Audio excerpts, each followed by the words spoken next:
Bonjour à toutes et à tous et bienvenue sur Grand Lille TV pour une nouvelle édition du Rendez-vous de l'Écho. Et aujourd'hui, Gilles Malavallon est avec nous. Bonjour. Bonjour. Alors, vous êtes le directeur d'Elisa, la société d'exploitation du Grand Stade, maître d'ouvrage également.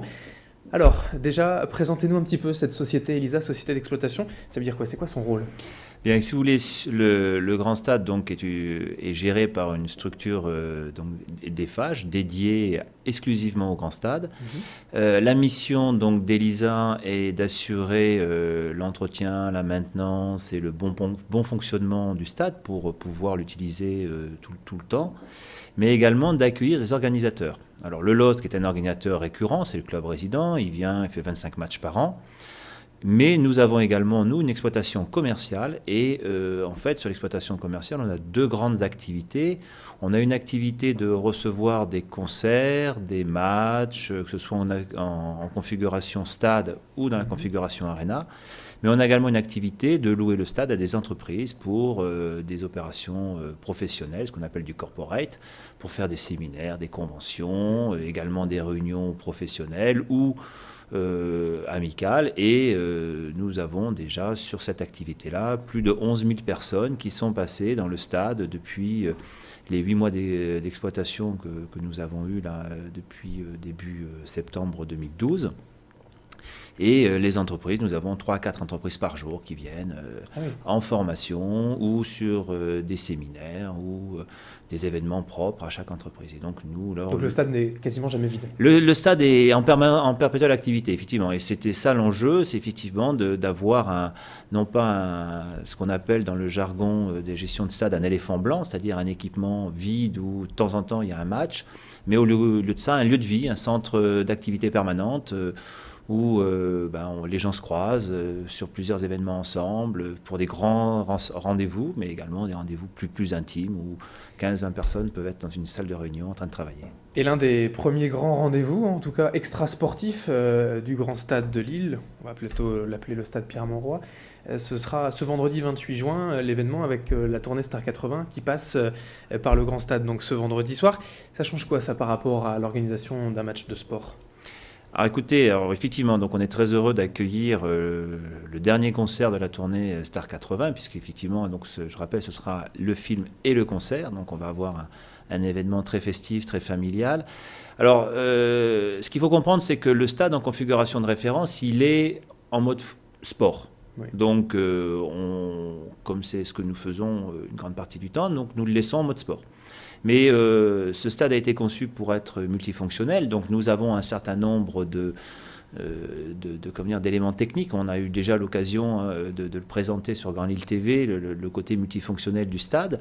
Et donc nous avons déjà dans un premier temps à préparer le stade pour ce qu'on appelle une mise en configuration. Donc on va commencer, et c'est ce qui a été fait déjà depuis le début de la semaine, à replier des tribunes, démonter des grilles, ranger des bords de terrain, tirer des câbles, protéger la pelouse, ouvrir les toits, mettre les systèmes d'accroche pour pouvoir ensuite faire en sorte que ce qu'on appelle la prod ou la production du concert puisse venir dans le stade et venir installer la partie scénique qui va recevoir l'événement, donc le show qui va se dérouler dans le stade. Et toute cette préparation, forcément, ça a un coût, vous l'avez dit, c'est depuis une semaine. Et qui paye ça? C'est la production Star 80 ou ça fait partie tout simplement du deal avec Elisa et le Grand Stade?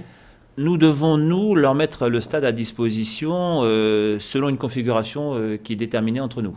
Après, il y a des répartitions de rôles et donc de charges qui sont faites avec chaque producteur. Il y a des standards qui existent par rapport à tous les stades et toutes les salles dans lesquelles les producteurs viennent travailler. Donc nous devons les accueillir, ce sont des organisateurs, et nous avons donc un cahier des charges qui nous est entre nous pour pouvoir recevoir l'ensemble des parties. Donc il y a une partie des charges pour le stade, il y a une partie des stades pour l'organisateur, il y a une répartition. Et c'est plus compliqué qu'accueillir 50 000 personnes en mode sport, 50 000 personnes en concert, avec une scène, avec tout ce qui est de l'aspect technique, visuel et audio? C'est très différent, si vous voulez. Quand on va recevoir, si je suis un peu schématique, quand on reçoit 50 000 personnes pour un concert, on reçoit 50 000 personnes qui communiquent et qui vont communier ensemble autour d'un événement. C'est très amical, donc on va avoir à organiser un événement plus dans la réception du show, dans la réception de la partie technique qui va créer et produire le show. Donc ça, c'est le sujet où on a une mise en configuration du stade et un accueil logistique qui est un peu important. Quand on reçoit un match, un grand match, il y a une confrontation et il y a une rediffusion télé. Donc on va avoir d'autres enjeux qui sont des enjeux pour certains matchs de sûreté, entre les foules qui sont présentes et les enjeux qui peuvent être sous-jacents à certains matchs.